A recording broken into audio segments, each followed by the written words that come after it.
The RAAS system, which is the renin angiotensin aldosterone system. This was requested last week in the comment section.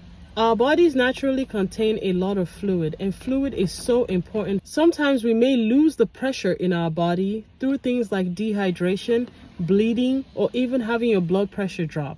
And so the kidneys take note and they go into action. Step 1, the kidneys panic because the water pressure in the body has gone down. So they go ahead and release something called renin. After renin is released, it goes and wakes up a helper called angiotensinogen. It changes it into angiotensin 1. This is where the angiotensin converting enzyme comes in. ACE goes and changes angiotensin 1 to angiotensin 2. Angiotensin 2 is going to do two things. Squeeze those blood vessels tight, which then raises the blood pressure. Send a message to the adrenal glands that are sitting on top of the kidneys and say, hey, we need more reinforcement. The adrenal glands come in and they release aldosterone, which then sends a message to the kidneys saying, hold up, don't let water and sodium get into the pee. Hold on to it. We need more pressure.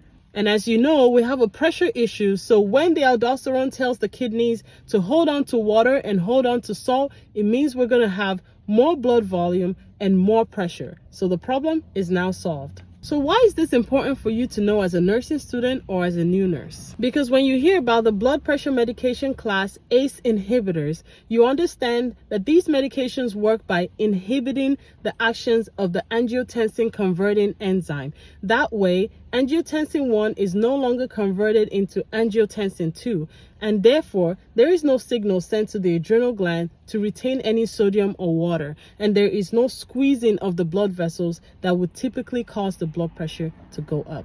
Also, when you hear about ARBs, angiotensin receptor blockers like losartan, it reminds you that these ones are going to block angiotensin 2 from doing what it would usually do. Lastly, when you hear about aldosterone antagonists such as spironolactone, you would know then that these medications are working against the actions of aldosterone. I hope that this helps you understand the RAAS system and why it's important for you as a nursing student or a new nurse to know about these medication classes and how this system works. If you're still having difficulties with many topics in nursing school, book a mentorship call or tutoring call with me, because you will be thankful that you did. I will break it down in a way that you will understand.